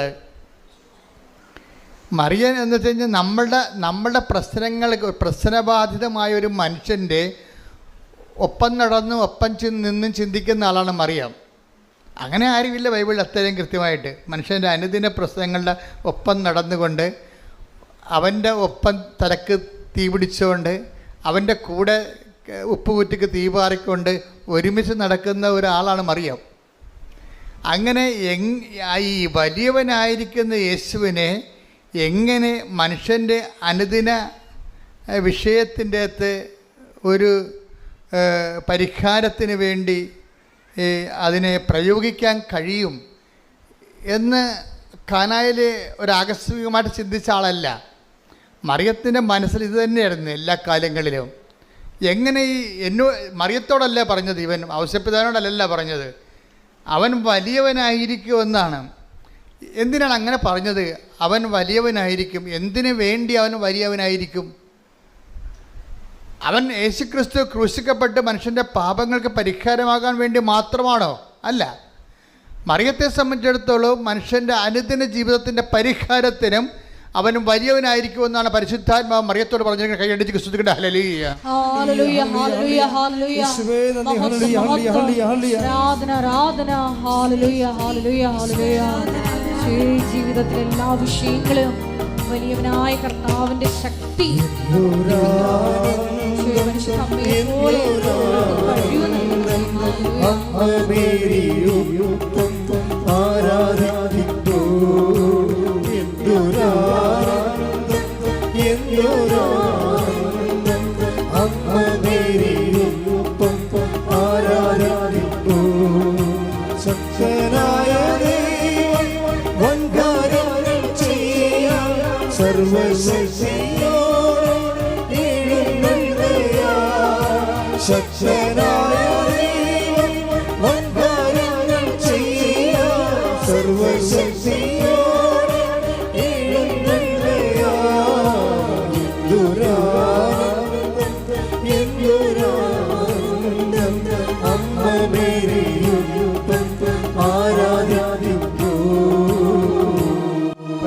പരമദിവ്യകാരുണ്യത്തിന് ആരാധനയും സ്തുതിയും പുകഴ്ചയും ഉണ്ടായിരിക്കട്ടെ. എൻ്റെ ദൈവപൈതലെ, അതായത് എലിസബത്തിൻ്റെ ഭവനത്തിലേക്ക് പോകുന്നതിന് വേണ്ടി മറിയം കാണിച്ച ഒരു തിടുക്കമുണ്ട്. ഈ തിടുക്കം തന്നെയാണ് അമ്മ വലിയവനായ ക്രിസ്തുവിനെ മനുഷ്യൻ്റെ അനുദിന ജീവിത പ്രശ്നങ്ങളിലേക്ക് സത്ത തിരിച്ചുകൊണ്ട് അതിനൊരു പരിഹാരം കാണാൻ വേണ്ടി ഒരു പഴുത് നോക്കി നടന്നതുപോലെയാണ് കാനായിലെ കല്യാണം വന്നു ചേരുന്നത്. കാനായിലെ കല്യാണം വസ്തുതത്തിൽ അത് ശരിക്കും പറഞ്ഞാൽ ഞാൻ ഇപ്പോഴും വിശ്വസിക്കുന്നത് ഒരു സർക്കസ് സെൻസ് മാതാവ് ഇതേ ചിന്തയോടുകൂടി നടന്ന് ക്രിസ്തു വലിയവനാണെന്ന് അമ്മയ്ക്കറിയാം. ഈ വലിമ മനുഷ്യന് മനസ്സിലാകുന്ന ജീവിത പ്രശ്നങ്ങളിലേക്ക് അതിൻ്റെ സാധ്യതയെ പ്രയോഗിച്ചുകൊണ്ട് ക്രിസ്തുവിനെ മനുഷ്യൻ അവൻ്റെ സങ്കടങ്ങളിൽ സമാശ്വാസം നൽകുന്ന ദൈവത്തിൻ്റെ സ്നേഹരൂപമായി അനുഭവിക്കുന്ന ദൈവിക പദ്ധതി അമ്മയ്ക്ക് ഒരു ചെവിട്ടോർമ്മ പോലെ ചൊല്ലിക്കൊടുത്തതുപോലെ അമ്മ ഒരു പഴുതു നോക്കി നടക്കുകയായിരുന്നു. എപ്പോഴാണ് ഈ വലിയവനായ യേശുവിനെ മനുഷ്യൻ്റെ ജീവിതത്തിലെ പ്രശ്നങ്ങൾക്ക് പരിഹാരം ആക്കുക. അങ്ങനെ നടക്കുന്ന കാലത്താണ് കാനായിലെ കല്യാണം ഒരു പെട്ടെന്നിങ്ങനെ ഈ പാല് കടയുമ്പോൾ വെണ്ണ വന്ന പോലെ പൊന്തി വന്നത്, അവസരം പൊന്തി വന്നതാണ്. ആ അവസരം ശരിക്കും പറഞ്ഞ അമ്മയ്ക്ക് വേറെ ആ വിഷയം കൈകാര്യം ചെയ്യുകയാണെങ്കിൽ തീർച്ചയായിട്ടും ഞാൻ ഇടയ്ക്ക് പറയാറുള്ളതാണ്, അത് വലിയൊരു വിഷയമല്ല, ഒരു ചെറിയൊരു പഴുതാണ്. അവിടെ വീഞ്ഞ് തീർന്നു പോയി, വേണമെങ്കിൽ അടുത്ത വീട്ടിൽ പോയി വായ്പ വാങ്ങിക്കാമെന്ന് പറയുമ്പോൾ ആ പ്രശ്നം തീരും. അടുത്ത വീട്ടിൽ പോയി വായ്പ വാങ്ങിക്കുക, അല്ലെങ്കിൽ 3-4 വീട്ടിൽ പോയി പെട്ടെന്ന് അവിടെ ഉള്ള വീഞ്ഞ്, അവിടെയൊക്കെ വീഞ്ഞുള്ള സ്ഥലമാണ്, ഞാനും പോയതാ. അവിടുന്ന് കുറേ വീഞ്ഞ് അവിടുന്ന് പോയപ്പോൾ കൊണ്ടുവരികയും ചെയ്തു ഇവിടെ. കാര്യം അതല്ല, അതോട് അവരുടെ ബിസിനസ്സാണത്. അപ്പം അതുകൊണ്ട് തന്നെ അവിടെ പഞ്ഞമൊന്നുമില്ല ഈ സംഭവം, അടുത്ത വീട്ടിൽ പോയി സംഭവം കിട്ടും. അങ്ങനെ ഒരു ഉപദേശം കൊടുക്കുന്നതിനുള്ള സാധ്യതയുണ്ട് അവിടെ. അല്ലെങ്കിൽ വിലക്ക് വാങ്ങാമല്ലോ. അപ്പോൾ ഈ 2 സംഭവം ചെയ്യാതെയാണ് അമ്മ ഈ വിഷയം യേശുവിൻ്റെ വലിയവനായ യേശുവിൻ്റെ വലിപ്പം മനുഷ്യൻ്റെ ജീവിത പ്രശ്നങ്ങൾ പരിഹാരമാകാനുള്ള സാധ്യത അമ്മ കണ്ടുപിടിച്ച ഒരു പോംവഴിയാണ്. നമ്മൾ അമ്മയെ വിളിക്കണത് എന്താണ്? ദിവ്യ രഹസ്യങ്ങളുടെ എന്താ വിളിക്കണേ? റോസാപുഷ്പം. ഞങ്ങളൊക്കെ എൻ്റെ കുഞ്ഞുനാളിലൊക്കെ വീട്ടിൽ അമ്മ പറയണത് വ്രതപുഷ്പമേ എന്നൊക്കെ പറയും. എനിക്ക് അന്ന് മനസ്സിലായിട്ടില്ല, ഇന്നും മനസ്സിലായിട്ടില്ല. ദിവ്യ രഹസ്യങ്ങളുടെ വ്രതപുഷ്പമേ വെച്ചാൽ തമിഴാണ്. ഞങ്ങളുടെ ഇവിടുത്തെ പ്രാർത്ഥനകളെല്ലാം കേരളത്തിലെ ക്രിസ്ത്യൻസിൻ്റെ പ്രാർത്ഥന പൊതുവേ ഒരു 100 കൊല്ലം മുമ്പ് ഒരു തമിഴായിരുന്നു. അപ്പം അതുകൊണ്ട് തമിഴിൻ്റെ പ്രാർത്ഥന പതുക്കെയാണ് ഇപ്പോൾ മലയാളത്തിലായത്. കാര്യം കേരളം തമിഴൊക്കെ ആയിരുന്നല്ലോ. അപ്പം അതിനോട് ആ കാലങ്ങളിലെല്ലാം പഴയ വേദപാഠങ്ങളെല്ലാം തമിഴായിരുന്നു. അപ്പോൾ അത് ദൈവരഹസ്യങ്ങളുടെ വ്രതപുഷ്പം. ഞാൻ സെമിനാരിൽ ചെന്നപ്പോൾ പഠിച്ചത് ഈ വ്രതപുഷ്പം എന്ന് പറഞ്ഞാൽ എന്താണ്? സമയം ചെന്നപ്പോൾ ഇംഗ്ലീഷ് റോസ് ശരിയാണ്. അപ്പോൾ അവിടെ പറഞ്ഞാൽ എന്താണ്?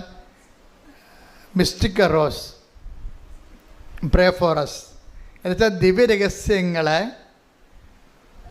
ഒരു തേൻ പോലെ ഒരു പനിനീർ പൂവിൽ സൂക്ഷിച്ചിരിക്കുന്നതാണ് അമ്മ.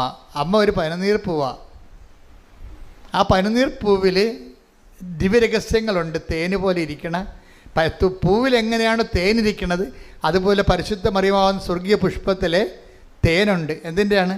ദിവ്യരഹസ്യങ്ങൾ. ദിവ്യരഹസ്യം എന്താണ്? ക്രിസ്തുവിനെക്കുറിച്ചുള്ള രഹസ്യങ്ങളാണ്. ക്രിസ്തുവിനെക്കുറിച്ചുള്ള രഹസ്യങ്ങൾ ആർക്കാണ് പകർന്നു കിട്ടിയിരിക്കുന്നത്? മറിയത്തിനാണ്. എന്താണ്? അവൻ വലിയവനായിരിക്കും. അതാണ് രഹസ്യമാണത്. അത് രഹസ്യമാണ്. ഈ രഹസ്യം അത് അമ്മയ്ക്ക് കിട്ടിയിരിക്കുന്ന രഹസ്യമാണ് അമ്മ കാനായിൽ അത് പരസ്യമാക്കുന്നത്. ഈ രഹസ്യമില്ലേ, അതായത് ഇവൻ വലിയവനായിരിക്കും എന്നുള്ള ദിവ്യരഹസ്യം. അതാണ് ദിവ്യരഹസ്യങ്ങളുടെ പനിനീർ പുഷ്പമേ. അപ്പം ഈ രഹസ്യത്തെയാണ് അമ്മ അവൻ വലിയവനായിരിക്കും.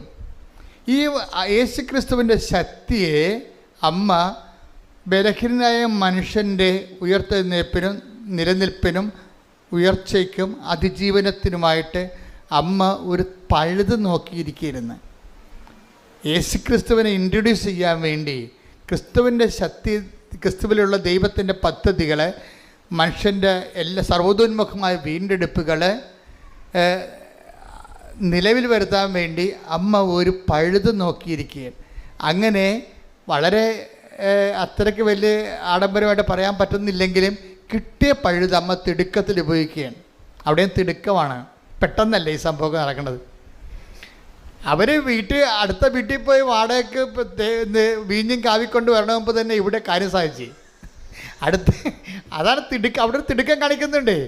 അതായത് അടുത്ത വീട്ടിൽ പോയി ആ വീട്ടുകാർ വീഞ്ഞ് തീരാൻ പോണെന്ന് കണ്ടപ്പോൾ തന്നെ ഇത് അമ്മയ്ക്കറിയാം, ഇത് ഇവർ വീഞ്ഞ് തീരാൻ പോണ എങ്ങനെ വീട്ടുകാരറിഞ്ഞു കഴിഞ്ഞാൽ ക്രിസ്തുവിനെ അറിയാൻ പാടില്ലാത്ത കാരണം അവർ വേറെ മാർഗങ്ങൾ ഉപയോഗിക്കുമെന്നറിയാം. അതാണ് വിഷയം. അവിടെ ക്രിസ്തുവിനെ അറിയാത്ത വീടാണത്. ക്രിസ്തുവിനെ അറിയാത്ത വീട്ടിലെ ഒരു വിഷയം ഉണ്ടായിക്കഴിഞ്ഞാൽ അവരറിഞ്ഞു കഴിയുമ്പോൾ, വിവാഹത്തിൻ്റെ ശോഷണം അറിഞ്ഞു കഴിയുമ്പോൾ ഓട്ടോമാറ്റിക്കലായിട്ട് അവർ വേറെ ക്രിസ്തുവിനെ ഇതരമായിട്ടുള്ള വേറെ മാർഗങ്ങൾ, വായ്പ വാങ്ങിക്കുകയോ വിലക്ക് വാങ്ങിക്കുകയോ എന്ന് അറിയാം, അവർ ചെയ്യുമെന്നറിയാം. അതിന് മുമ്പ് തന്നെ ഒരു തിടുക്കം കാണിക്കും. ഇവിടെ എലിസബത്തിൻ്റെ വീട്ടിലേക്ക് പോയി അതേ തിടുക്കം തന്നെ. ദൈവത്തിലെ ഓർക്കുക, നിൻ്റെ വിഷയത്തിനും നീ ഒരു ബൗദ്ധികമായ പരിഹാരം നീ കണ്ടെത്താൻ ഉള്ള സാവകാശത്തെ മുമ്പേ മറിയം കാണിക്കുന്ന തിടുക്കത്തിൻ്റെ പേരാണ് ഉടമ്പടി. കൈയടിച്ച് സ്തുതിക്കട്ടെ. ഹല്ലേലൂയ, ഹല്ലേലൂയ, ഹല്ലേലൂയ, ഹല്ലേലൂയ, ഹല്ലേലൂയ. മഹത്വം, മഹത്വം. വലിയ വെളിപാട് നന്ദി പറയുന്നു. ഹല്ലേലൂയ, മഹത്വം, മഹത്വം. ആരാധന, ആരാധന. ദൈവപിതാവേ നന്ദി, ദൈവപിതാവേ മഹത്വം, ദൈവപിതാവേ ആരാധന. ഉടമ്പടി പ്രാർത്ഥനയിൽ ഉടനടി പരിഹാരമേകും. ഉടമ്പടി പ്രാർത്ഥനയിൽ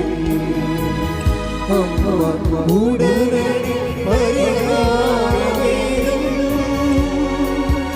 അവൻ പറയുന്നത് ചെയ്തിടുകയും ജീവിതം ധന്യമാക്കിയിടും.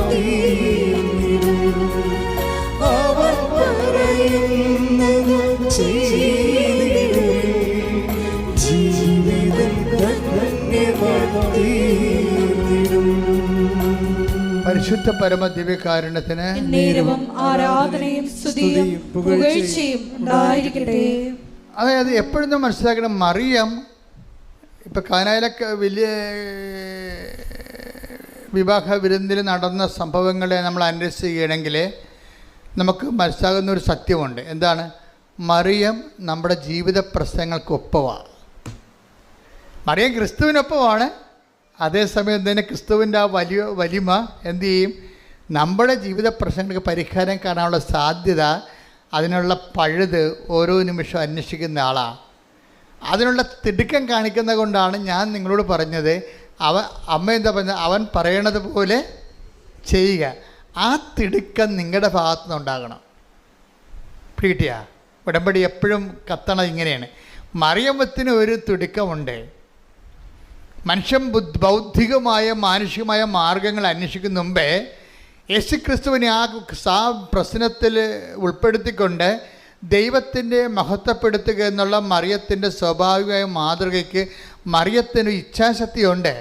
പക്ഷെ അത് നടപ്പിൽ വരുത്തുന്നതിന് നമ്മളുടെ ഭാഗത്തുനിന്നും അതുപോലെ തന്നെയുള്ള ഒരു തിടുക്കം ഉണ്ടാകണം. പറഞ്ഞ മനസ്സിലായില്ലേ? അതുകൊണ്ട് ഞാൻ എപ്പോഴും പറയും, നിങ്ങളുടെ പ്രശ്നത്തിനെ അടിസ്ഥാനപ്പെടുത്തിയാണ് നിങ്ങളൊരു നമുക്ക് തിടുക്കം ഉണ്ടാക്കാൻ പറ്റും. 2 തരത്തിലാണ് തിടുക്കം വരുന്നത്. ഒന്ന്, നിങ്ങളുടെ പ്രശ്നത്തെ അടിസ്ഥാനപ്പെടുത്തിക്കൊണ്ടൊരു തിടുക്കം ഉണ്ടാക്കാൻ പറ്റും. എന്താണ് കാരണം? നിങ്ങൾ ഇപ്പോൾ ഇംഗ്ലണ്ടിൽ പഠിക്കാൻ പോണ കക്ഷികളാണ്. അവിടെ ഇൻടേക്കിൻ്റെ അകത്ത് അവർക്ക് ഇപ്പോൾ സെപ്റ്റംബർ ഇൻടേക്ക് ഉണ്ട്. അതിൻ്റെ അകത്ത് കയറി പറ്റാൻ വേണ്ടി ഒരു തിടുക്കമുണ്ട് അല്ലേ? ഒരു തിടുക്കം. അപ്പോൾ അതിനകത്ത് നിങ്ങളുടെ പ്രാർത്ഥനയുടെ ഉദ്ദേശം എന്താണ്? നിങ്ങൾക്ക് തിടുക്കം ഉണ്ടാക്കണത് എന്താണ്? സെപ്റ്റംബറിൽ പോകാൻ പറ്റുന്നില്ലെങ്കിൽ പിന്നെ അടുത്ത ഫെബ്രുവരിയിലേ പോകാൻ പറ്റത്തുള്ളൂ. അപ്പോൾ അതുകൊണ്ട് ഒരു സ്വാഭാവികമായിട്ട് ഉണ്ടാക്കുന്ന തിടുക്കമാണ്. ഞാൻ എന്താ ചെയ്യണത്? എപ്പോഴും നിങ്ങളുടെ ഈ മെറ്റീരിയലായിട്ടുള്ള തിടുക്കത്തെ ഞാനൊന്ന് ടെസ്റ്റ് ചെയ്തിട്ട് നിങ്ങളിലേക്ക് ദൈവസ്നേഹം ഇൻഡക്റ്റ് ചെയ്ത് തരും.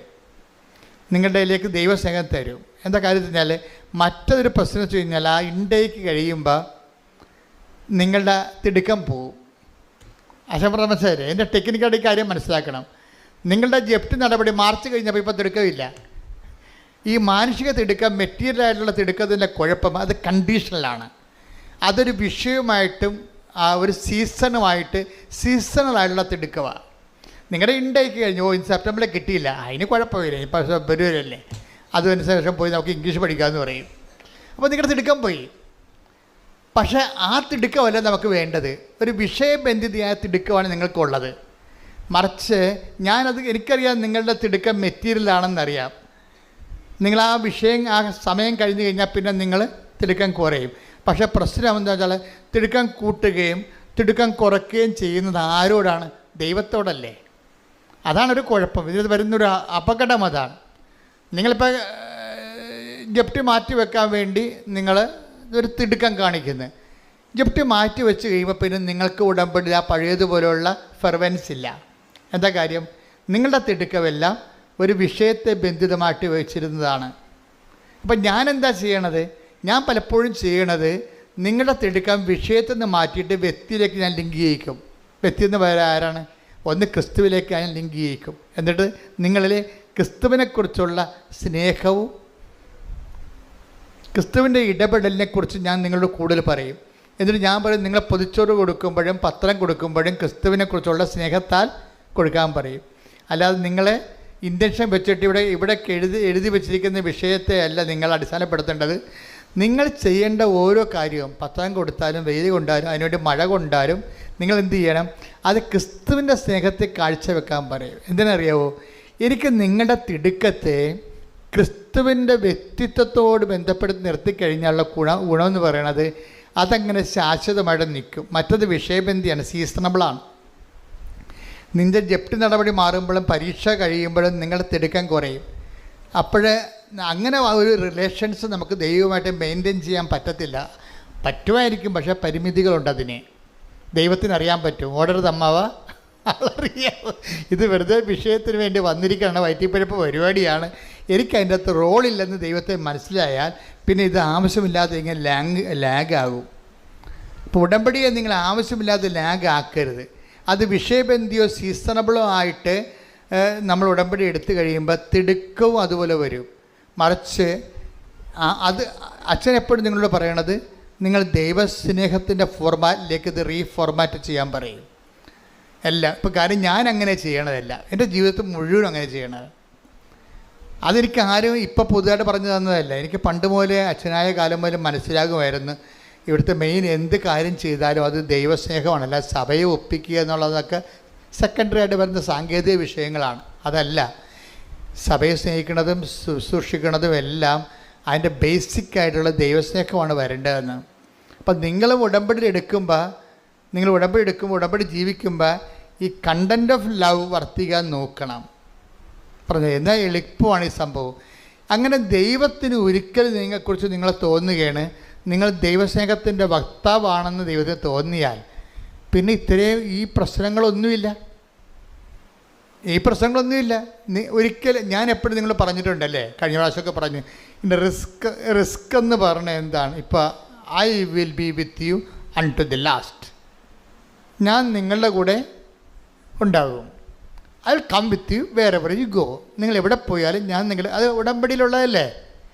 ദൈവം നമ്മുടെ കൂടെ ഉണ്ടാകുമെന്നുള്ള കാര്യം എന്താണ്? അത് ഉടമ്പടിയിലുള്ളതാണ്. അത് പക്ഷേ ഉള്ള പ്രശ്നമെന്ന് വെച്ചാൽ അതിനൊരു പ്രശ്നമുണ്ട്. ദൈവം നമ്മളുടെ കൂടെ ഉണ്ടാകുമെന്നുള്ള കാര്യം അത് ഉടമ്പടിയിലുള്ളതാണ്. പക്ഷേ അതിൻ്റെ അകത്ത് റിസ്ക് ഫാക്ടർ എന്ന് പറഞ്ഞാൽ എന്താണ്? ഇപ്പോൾ നമ്മുടെ Joshua 1:9 I will come with you wherever you go. നീ എവിടെ പോയാലും ഞാൻ നിൻ്റെ കൂടെ ഉണ്ടാകും. കർത്താവ് പിരിയാൻ നേരത്ത് സ്വർഗ്ഗാരോഹണ സമയത്ത് പറഞ്ഞ് ലോകത്തിൻ്റെ അവസാനം വരെ ഞാൻ നിങ്ങളുടെ കൂടെ ഉണ്ടാകും. അപ്പോൾ ദൈവത്തിൻ്റെ വാഗ്ദാനത്തിൻ്റെ ഭാഗമാണിത്. അത് ഗ്യാരണ്ടീഡാണ്. You got the point. അച്ഛൻ പറഞ്ഞ മനസ്സിലായില്ലേ?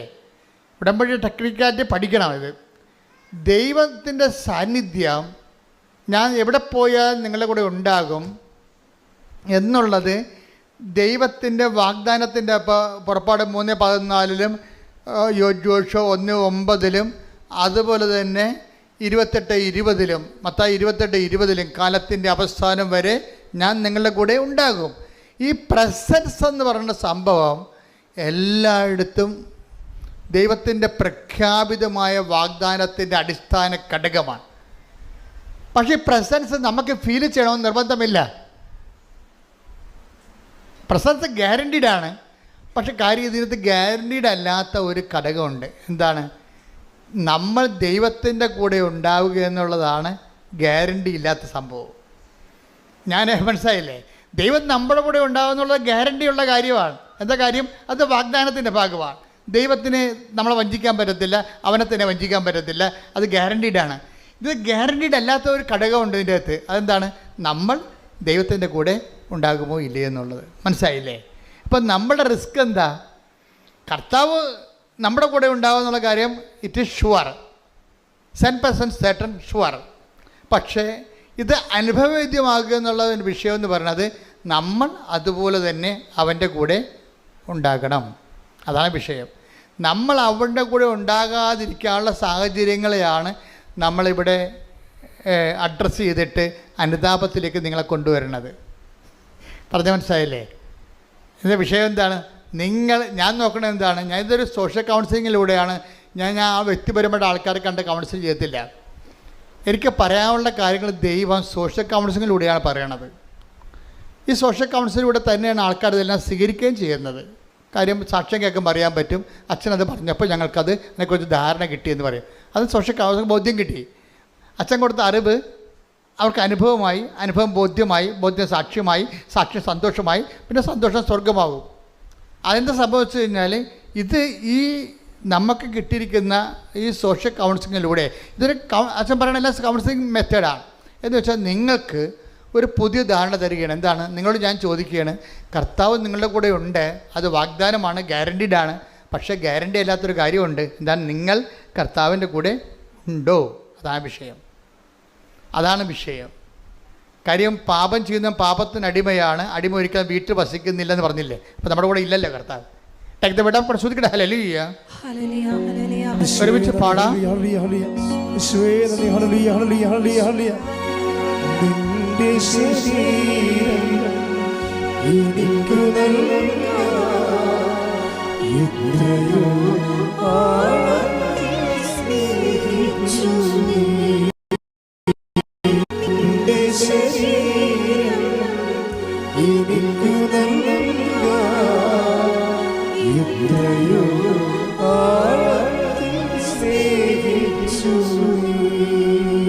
യോഹന്നാൻ 8:34-35. യോഹന്നാൻ 8:34-35. യേശു പ്രതിവചിച്ചു, സത്യം സത്യമായി ഞാൻ നിങ്ങളോട് പറയുന്നു, സത്യം സത്യമായി ഞാൻ നിങ്ങളോട് പറയുന്നു, പാപം ചെയ്യുന്നവൻ പാപത്തിന്റെ അടിമയാണ്. അടിമ